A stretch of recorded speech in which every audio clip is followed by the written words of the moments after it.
We'll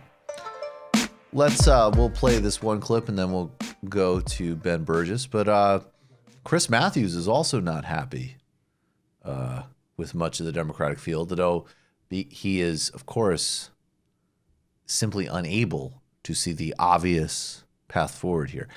Claire McCaskill's sitting there the whole time. And again, we can't do wish fulfillment. I'm not going to tell you that a great Midwest progressive would have been able to hold on to that seat. Okay?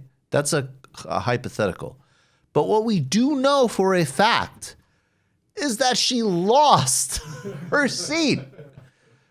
So all Claire McCaskill is there to do is to concern troll and say that and by the way, that's not even like socially open corporate. She's there to just say on every issue, quote unquote economic and quote unquote social, move to the right, move to the right, move to the right, move to the right, throw this group under the bus, appease this corporation. And she is a loser. Here's Chris Matthews. What are my thoughts? I'm not happy. I'm not happy with this field. I think they got to find a candidate for president that can beat Trump. And you don't think anybody in this field I'm looking. I'm still looking. Still looking. What's the problem? Obvious problems. They're all problems. Bernie Sanders is not going to be president of the United States. Okay? I went back to the 72 race. I was a young volunteer for the DNC. I was working for a senator from Utah at the time. I've got to tell you, it feels a lot like it. A lot of giddiness, a lot of excitement, a thrill about this guy. You're saying a lot like McGovern? Well, exactly, because he was very excited. He excited the party completely, blew away a really good candidate like Muskie, a really good guy. Blew him right out of the water because he had some issues. Now, analytically, I think a couple things have happened. One is Warren was riding high. I thought she was going to sweep through everything. I should first too easily and just keep going. She was the one candidate I thought could do that. What happened? She got a lot of scrutiny. You don't want a lot of scrutiny, and she got a lot of it. Does this stuff add up? The Medicare for all, the free college, all that stuff got killed. And guess who's going to get it now? Bernie's going to get it now. Bernie's going to ride high, and he's finally going to get scrutiny about his whole life, his ideology, his whole life, who did he root for all his life. Who is this guy ideologically? It's not just the nice, good stuff like health care. Why does he say the stuff he does about Maduro and people like that? Why does he say Denmark one week and then somebody else? I mean, people got to figure out who the guy is. Yeah. I think I know because I've dealt with these guys most of my adult life. They're usually the guys at the card tables at a war rally. I'm sorry, rewind it. That's important. No, this is important. You got to listen to this. He says, I've dealt with most of these guys my whole life. Now, Chris Matthews, just to be clear, has, I think at least since the 80s, been a pundit. And since the 90s, a affluent cable news host who hobnobs with politicians and lobbyists and other pundits. Now, I'm sure that Chris asked the Amtrak conductor, what do you think? Before talking to his ear off, okay?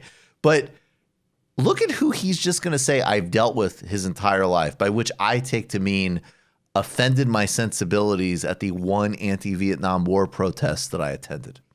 And somebody else. I mean, people got to figure out who the guy is. Yeah. I think I know because I've dealt with these guys most of my adult life. They're usually the guys at the card tables at a war rally. There'll be some old guy with some old literature from this socialist party or that, trying to sell it, trying to latch on to the anti-war movement. There's always guys like that. And they're usually, as Howard Fine once said, non-negotiable demands, yelling up at the administration building during the anti-war movement. I know them, but I think the country's going to get to know them. I think we got a problem. We'll see.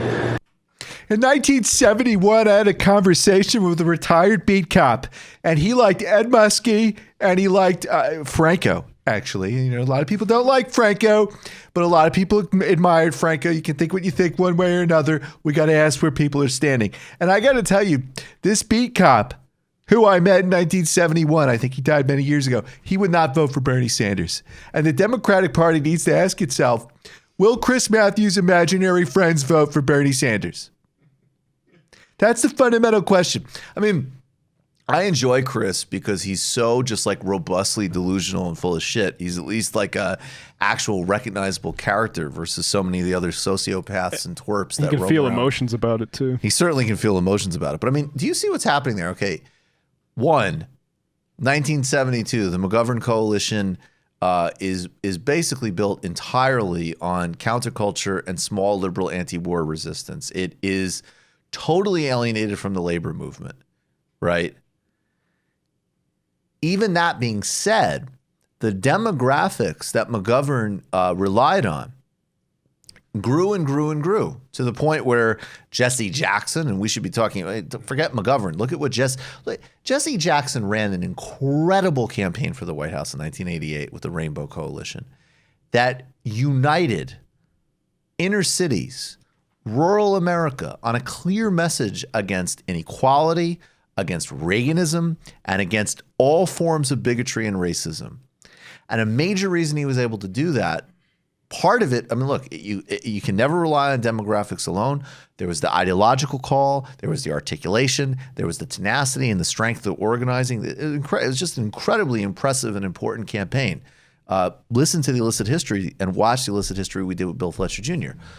But it also was because that these groups, people of color, people who identified as left around certain issues in the professional classes, had grown. 2008, that was the Obama coalition. It's a completely different politics.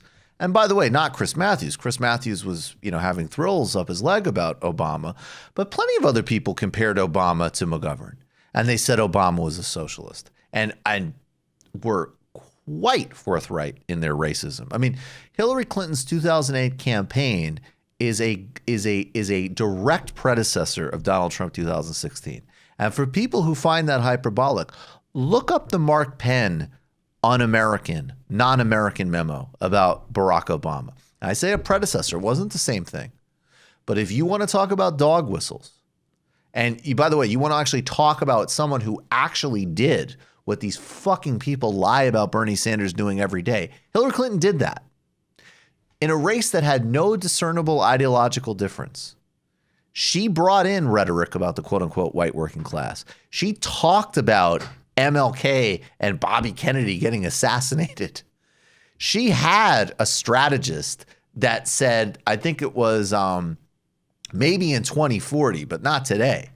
Mark Penn, who incidentally now does advise Trump on some stuff around impeachment. So I understand that Chris Matthews feels betrayed that Castro had a falling out with the Kennedy brothers. And I understand that Chris thought he was a super groovy guy because at some point he realized that Vietnam was wrong. And I'm sure he would be in the mistake category, not genocide. And I'm sure that it was a super major bummer when he was going to the anti-war protest to try to meet some groovy chicks and show that he was cool, that there were some people there with some actual politics.